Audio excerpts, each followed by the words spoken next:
모르는 사람이 갑자기 미친 듯이 튀어나와가지고 막 이렇게 하니까 무서워서 도망간 거다, 이렇게 얘기를 했다고 합니다. 여러분 생각해보시면 그 말도 아예 틀린 말은 아니잖아요.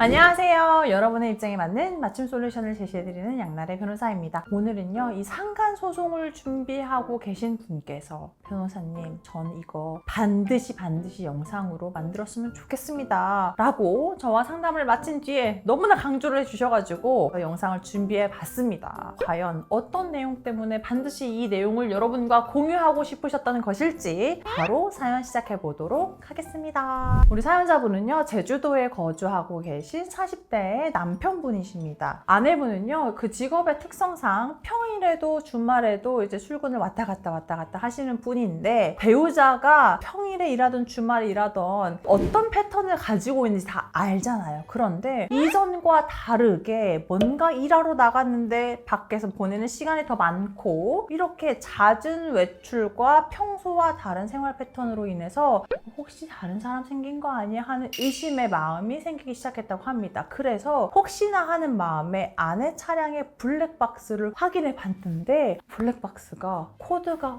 뽑혀 있거나 어떤 시간대에는 완전히 한 시점이 누락되어 있는 그런 것들을 발견하셨다고 해요. 그래서 이거 너무 수상하다 하는 마음이 커지는 가운데 뜨문뜨문 남아있는 블랙박스 영상을 보니까 어떤 한 명의 남자가 반복적으로 보였다고 합니다. 근데 그게 명확하게 뭐 스킨십이 있는 영상이라던가 스킨십하는 소리가 들린다던가 그렇지는 않았는데, 그 배우자의 촉 있잖아요. 이 영상이 이렇게 찍힌 걸 봤을 때는 뭔가 이 남자일 것 같다, 이 생각이 딱 드셨던 거죠. 그래서 우리 남편분이 내가 눈으로 확인을 하는 게 낫겠구나 싶어서 아내가 외출할 때 뒤를 좀 따라가 보셨다고 합니다. 막 중간에 뒤쫓아가다가 차를 놓치는 경우도 있었고요. 막 갔는데 알고 보니 생뚱맞은 데 간 것도 있었지만, 어찌되었던 분명히 내가 이런 걸 괜히 느끼는 게 아닐 거다 싶어서 계속해서 뒤쫓았습니다. 그런데 그 제주도니까 뭔가 그 숲이 있는 길가나 이런 게 있었다고 해요. 그래서 그 차를 따라갔는데 아내가 그 차를 어딘가에 주차해 놓고 사라졌다고 합니다. 그래서 남편분이 막 여기저기 찾아봐도 아내가 계속 안 보였다고 해요. 주차를 해놨으니까 여기 어딘가로 오겠지 싶어가지고 그 근처에서 기다리고 있었는데, 다른 차 한 대가 슝 이렇게 앞으로 왔다고 해요. 그리고 그 순간 남편분이 조수석에 타고 있던 아내분을 목격했다고 합니다. 그런데 이게 실시간 그걸 목격하고 나면 우리가 이성적인 판단이 안 되잖아요. 그래서 사진 찍고 이런 경황도 없이 너무 정신이 없어 일단 그 차 앞에 가가지고 차를 가로막았다고 합니다. 그리고 막 나오라고 하셨겠죠. 그런데 그 남자가 내려서 뭐하고 이런 게 아니고 실랑이를 하다가 남편을 밀치고 가버린 거예요. 그래서 남편분이 그 차량의 바퀴에 발이 깔려가지고 전치 6주에 상해를 입으셨다고 합니다. 남편분은 바로 그 차량 번호를 가지고 고소를 했죠. 그래서 그 남자가 어떤 사람인지 알아냈습니다. 그래서 남편분이 너 내 아내하고 바람 폈잖아 하고 찾아갔는데, 그 남자가 아주 당당하게 나는 그 차에 혼자 있었다, 차에 아내가 없었다, 같이 타고 있었다는 증거가 있느냐, 이렇게 나갔다고 합니다. 그런데 아니나 다를까 같이 있었던 증거가 없죠. 왜냐하면 너무 당황하셔가지고 사진을 찍거나 녹음을 하거나 그런 것도 못 하셨고, 뭐 차에서 누가 내리지도 않고 그냥 가버린 거잖아요. 그러면 그 안에 우리 아내가 없었다면 왜 그렇게 도망간 거냐 하니까, 모르는 사람이 갑자기 미친 듯이 튀어나와가지고 막 이렇게 하니까 무서워서 도망간 거다, 이렇게 얘기를 했다고 합니다. 여러분 생각해보시면 그 말도 아예 틀린 말은 아니잖아요. 왜냐면 남편이 눈으로 보긴 했지만 명확하게 증거는 없는 상황이잖아요. 그러니까 그 남자 말도 아예 틀린 말은 아니었던 거죠. 남편분은 얼마나 열이 받겠어요. 그래 뭐 하나만 더 걸려봐라, 이렇게 된 거죠. 그러고 나서 아내분이 나갈 때마다 뒤따라가서 지켜보고 했는데, 그러다가 어떤 걸 발견했느냐, 그 남자의 차에 아내분이 같이 앉아서 대화를 하고 있는 장면을 목격했습니다. 이번에는 사진도 찍으셨다고 해요. 그런데 그 이후에 어떻게 됐느냐, 또 바람 폈지? 이렇게 하니까 아니다, 동종업계에 종사하고 있고 저번에 뭐 남편이 쫓아와가지고 뭐 차량을 이렇게 사고가 있었잖아요. 우리 남편 때문에 그런 일을 겪게 된 게 너무 미안하다고 사과를 하려고 만나서 차 안에서 잠시 대화를 나눈 것이고, 봐봐 당신이 와가지고 사진 찍고 뭐 이럴 때 우리가 차 안에서 뭐 스킨십을 하고 있었냐, 뭘 하고 있었냐, 그냥 가만히 앉아서 이야기만 하고 있었다, 이렇게 된 거예요. 여러분 그것도 말이 돼요 안 돼요? 말이 되잖아요. 남편분 입장에서는 정말 이 사람들이 바람을 피우는 게 맞는데 사실 그렇잖아요. 분명히 아내가 그 차에 타고 있는 걸 목격했었는데 아내 없었는데요 거짓말 한다는 것 자체가 뭔가 캥기는 게 있으니까 거짓말을 한 걸 거잖아요. 그런데 이걸 입증할 증거는 없고 모르쇠 하고 있고 계속 확보하는 증거라고는 그 차 안에 같이 타고 있는 모습을 찍은 것뿐이고 하니까 이걸 가지고 상간 소송을 할 수 있을지, 그리고 요즘에는 뭐 통화 목록 이런 거 다 조회하면 나온다고 제가 말씀드렸잖아요. 그러면 조회해가지고 그걸로 부정행위로 볼 수 있지는 않을지 그게 궁금하다고 하십니다.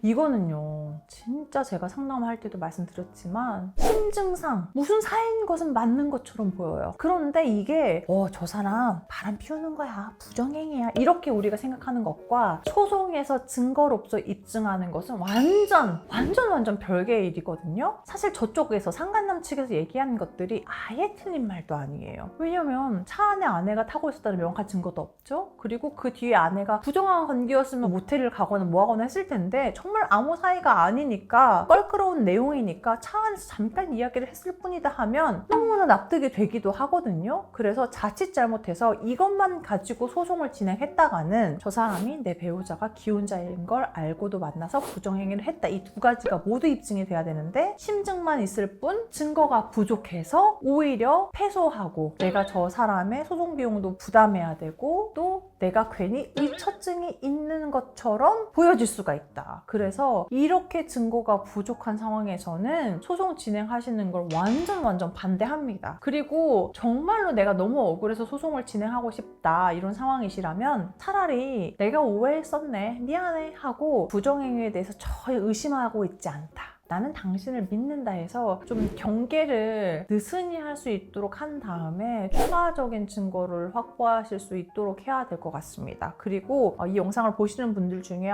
저도 증거가 부족한 것 같아요 이러신 분들이라면 명확한 증거를 확인하기 전까지는 내가 배우자에게 이 부정행위 사실을 알고 있다는 걸 티내지 않는 게 좋습니다. 물론 그게 되게 고통스러운 시간인 것은 맞는데 어찌되었든 내가 명확한 증거가 있어야 상간소송을 하던 소송을 하지 않더라도 이 증거를 들이밀면서 관계를 정리하게 할 수 있잖아요. 증거가 없이 그냥 들이밀면 내가 의처증 또는 의부증이 있는 사람으로 몰릴 수 있기 때문에 명확한 증거가 있지 않은 이상은 우리가 소송을 진행하기도 어렵고 설사 진행한다고 하더라도 패소했을 때 리스크가 너무 크기 때문에 좀 신중하게 결정하셔야 되겠습니다. 여기에 더해서 두 번째 궁금하셨던 게 그 통화기록 조회에서 다 나온다고 하던데 그러면 일단 소송을 진행해가지고 그 기록을 확보하면 되지 않을까요? 라고 말씀해 주셨는데 이것도 마찬가지로 리스크가 있습니다. 통화 목록 조회는 어떤 때 이게 유의미하냐면 부정행위 증거가 명확하게 하나가 있어. 자기야 남편은 집에서 뭐해? 우리 남편 지금 쉰다는데 우리 이때 잠깐 만나서 데이트할까? 이런 명확한 증거가 하나 있을 때 그거에 더해서 두 사람이 빈번하게 연락을 한 사실이 있다면 이 사람들이 정말 적극적으로 연애를 하고 있습니다, 이게 입증을 추가로 할 수가 있는 거예요. 그런데 이렇게 결정적인 증거가 없는 상황에서는 가령 조회해서 통화 내역이 나왔어. 그래도 저희는 동종업계에 종사하고 있고 남편이 자꾸 저를 쫓아오고 힘들게 해가지고 이거 어떻게 처리 좀 해달라고 연락을 하는 것일 뿐입니다, 이렇게 얘기하면 그것도 또 말이 되잖아요. 그래서 결정적인 한 방이 없을 때 조회를 하면 의미가 없는 상황이 될 수가 있죠. 그리고 또 하나의 리스크는 뭐가 있냐면 조회를 했는데 내 생각과 다르게 안 나온 거야. 실제로 연락을 안 했을 수도 있지만 텔레그램으로만 연락했을 수도 있고 스카이프 그런 걸로 전화하는 경우도 있고, 그래서 조회했다가 막상 아무것도 안 나오면